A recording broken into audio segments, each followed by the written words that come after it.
Tous les mois, je vous propose un pack de fichiers 3D incluant une cinquantaine de modèles différents, au moins, parfois et souvent un peu plus, pour 8 euros sur Tipeee, Patreon et Tribe. Il y a les liens en description. Mais tous les mois, je me laisse aussi le plaisir de sculpter un nouveau truc. Et là, dans ce petite vidéo vlog, je voulais vous montrer ça. Un petit oasis que j'ai fait parce qu'il fait très chaud.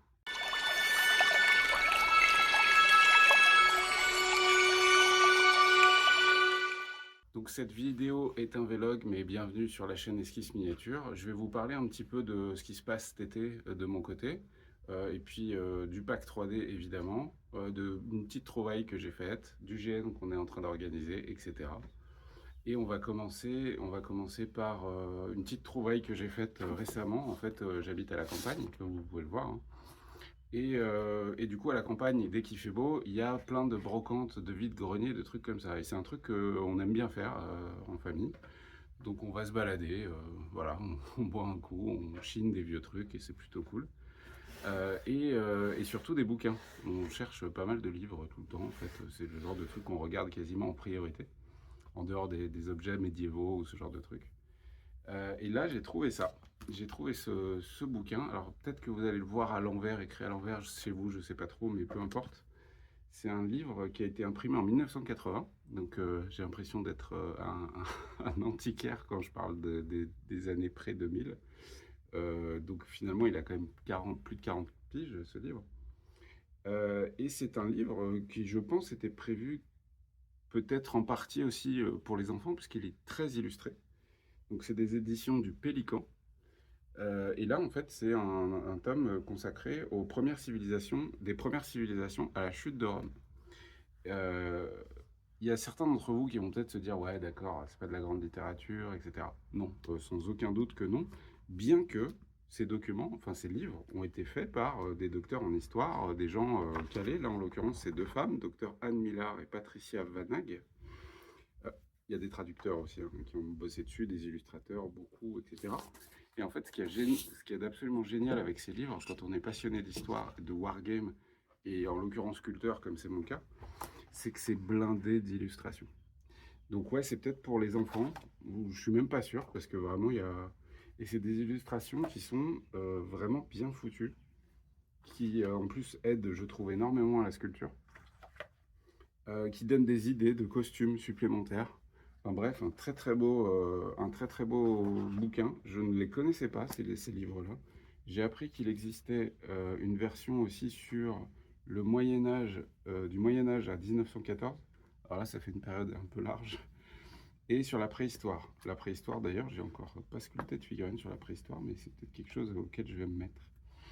Mais du coup, vous voyez des illustrations, ça, voilà, on est sur une chaise à porteur.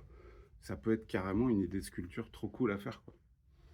Donc voilà, c'était juste. Et ça, je l'ai payé 1 euro.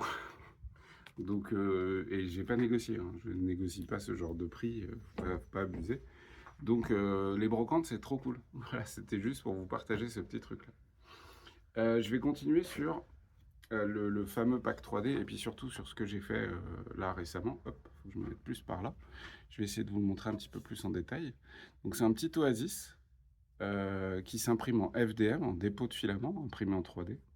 D'ailleurs, on peut voir le défaut hein, des layers ici à certains endroits. Hop, si je mets le focus ici, vous allez peut-être le voir un petit peu mieux. Mais c'est quand même cool pour une table de jeu, antique. Du coup, là c'est du 28 mm. Donc échelle périminiature, Victrix, etc. Et du coup, toute la base s'imprime en FDM sans aucun support, comme je le fais toujours. Là, je vais vous montrer d'ailleurs sur le fichier 3D. Là, en dessous, c'est étudié pour à l'intérieur du bâtiment. C'est conique, ce qui fait qu'il n'y a pas besoin de support. Par contre, les seuls trucs, c'est les palmiers. En FDM, c'est quand même vraiment casse-gueule. Du coup, les palmiers, les trois palmiers sont prévus à part et s'impriment en résine. Et à la fin, on a un joli petit décor qui peut mettre un peu de bleu sur une table de jeu désertique, parce que très souvent, on a tendance à jouer sur des tables désertes quand on joue en Antiquité surtout.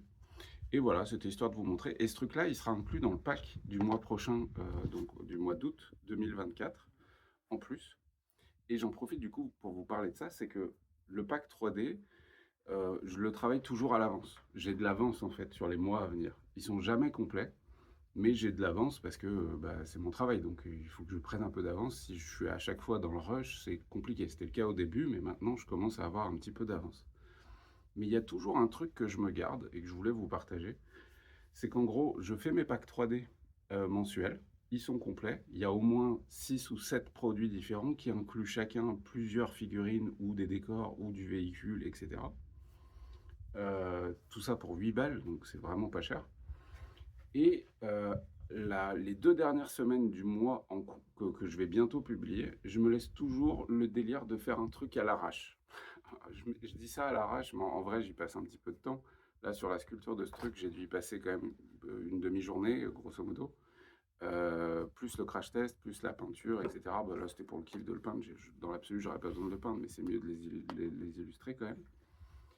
Et du coup, je me laisse toujours un produit sur lequel que je n'ai pas réfléchi à l'avance et que je ne vais pas forcément pomper dans la liste dans ma to-do list, dans la liste des trucs que j'ai à faire. C'est super important parce que, enfin, en tout cas pour moi, hein, c'est super important parce que c'est le moment où je vais partir en freestyle, où je vais partir en qu'est-ce que j'ai envie de faire d'imprévu comme ça. Et là, ce mois-ci, c'est tombé là-dessus pour le mois d'août. Pourquoi? Bah parce que vous allez voir qu'il y a un peu d'antique et des trucs que certains d'entre vous attendent impatiemment. Et j'avais envie de faire un Oasis, probablement parce qu'il fait très chaud, etc. Mais voilà, je voulais juste vous partager cette démarche de même quand on a un truc qui peut être très réglé, très carré, ce qui est le cas des packs 3D mensuels dans l'absolu, si je passais énormément d'heures à sculpter, encore plus qu'aujourd'hui, je veux dire. Pendant un mois, 2 mois, 3 mois, pendant 3 mois, je ne fais vraiment que mes packs 3D. Je pense que je pourrais avoir un an de fichiers de packs 3D de prêt. Mais ça veut dire que je ferais que ça, que j'en aurais marre, etc. Et ben, je veux me garder ce truc de voilà, on sculpte un truc pour le plaisir, qui fait plaisir aux joueurs, évidemment, hein, qui peut servir aux joueurs dans plein de cas. Je pense à vous, toujours, évidemment. Mais n'empêche que voilà, je me garde cette possibilité, cette porte ouverte de freestyle tous les mois parce que c'est important pour la santé du cigare, comme diraient certains. Et puis parce que c'est cool à faire, tout simplement. Donc voilà, je voulais juste vous partager ce truc-là. Et puis je vais en profiter quand même pour vous dire, parce que normalement, si je me débrouille bien, cette vidéo, je vais la publier juste avant la fin du mois de juillet 2024, pour vous dire que le pack 3D de mois de juillet, actuellement, alors, du coup, au moment où vous regardez cette vidéo, si vous la regardez au moment où elle sort, donc il est à 8 euros, il est disponible sur Tipeee, Patreon ou Tribe de My Mini Factory. Les trois se valent, les charges sont les mêmes de mon côté sur les trois. La plus pratique pour vous, je pense aujourd'hui que c'est My Mini Factory parce que vous avez votre librairie qui sont enregistrées à vie dans votre librairie et ça c'est un vrai confort. Sur Tipeee et sur Patreon, c'est aussi très cool. Le seul truc, c'est que c'est le pack 3D que vous devez télécharger et que vous mettez sur votre disque dur. Donc voilà. Et le pack 3D du mois de juillet. Alors, il y a déjà un point que j'ai l'impression que pas mal de gens oublient. Le fait de s'abonner à ce truc à 8 euros sans engagement, ça implique que vous avez 40% de réduction sur tous mes anciens fichiers. Quasiment moitié prix sur tous les anciens fichiers. Donc pensez-y. Des fois, je vois des gens qui passent une commande de 50, 100 euros de fichiers 3D des anciennes collections parce qu'ils se font une armée. Il vous suffirait de vous abonner même un mois à 8 balles pour économiser plusieurs dizaines d'euros sur une commande que vous êtes en train de passer. Alors, libre à vous de ne pas le faire, moi ça m'arrange, mais franchement pour vous, pensez-y quoi. En étant abonné sur l'un des trois trucs, vous avez 40% sur tous les fichiers. Bref, donc sur le mois de juillet, il y a le pack 38 allemand période hiver, donc ils sont en manteau long, et je l'ai fait en 2 versions cette fois-ci, parce que j'avais envie. En version, ils sont ouverts en train de tirer, en fait, tout simplement, parce que Wargame, je pense Wargame, mais en version où ils sont en train de le pousser aussi. En fait, je suis tombé sur une illustration comme ça, je me suis dit, c'est vrai que ça pourrait être cool d'avoir cette version-là. Je sais qu'en termes de Wargame, ça va pas trop servir, mais peut-être que les fans de Diorama vont kiffer ça. J'ai fait le M36, le chasseur de chars américain M36, avec des accessoires. Le canon est enroulé d'un espèce de filet de camouflage, etc. Il y a l'équipage en tourelle, si vous le souhaitez. Il y a moyen de fermer la tourelle, etc. Donc ça, c'est pour compléter les Américains. Et j'ai commencé les Japonais, période Seconde Guerre mondiale. Je me suis renseigné de ouf. Parce que le front Pacifique, c'était pas le front que je connaissais le mieux. Mais ça y est, je commence à rattraper un petit peu mon retard là-dessus. Et du coup, je voulais emmagasiner quand même quelques infos sur ce front-là avant de commencer à bosser dessus. Et du coup, au mois de juillet, j'ai publié les 10 premiers soldats japonais période Pacifique. Sachant que vous allez voir qu'il y en a en août aussi. J'ai fait aussi une bombarde bretonne, mais ça je vous l'ai déjà expliqué, je vous l'ai peut-être même déjà montré en vidéo ou autre.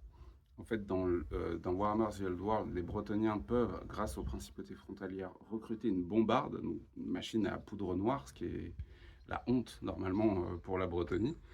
Mais il n'y a pas de figurine de chez Games, du coup j'en ai fait une à ma sauce, et elle est dans le pack du mois de juillet. Et elle est en version transport avec le chariot et en version tir pour le jeu. Je sais que ça sert à rien, mais je trouve ça trop cool de faire les versions transport, un peu comme pour nos jeux historiques.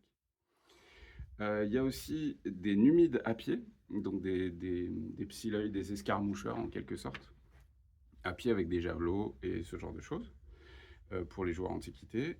Il y a le Ford GPA, la voiture amphibie américaine. Je sais qu'elle était aussi utilisée par les Russes, et je vais la faire en version utilisée par les Russes, donc avec de l'équipage russe à l'intérieur. Mais ça arrivera un peu plus tard, parce que faut bosser dessus. Mais cette fameuse voiture amphibie, je la trouve plutôt cool, et c'est basé sur une vraie photo. Même la pose et tout ça de l'officier qu'il y a dessus, c'est basé sur une vraie photo que j'ai trouvée sur le net.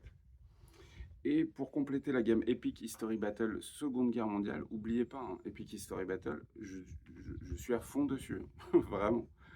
Les règles Première Guerre mondiale arrivent bientôt, ça traîne un peu, mais c'est parce que je veux être sûr de vous fournir quelque chose de réglé, de vraiment bien réglé.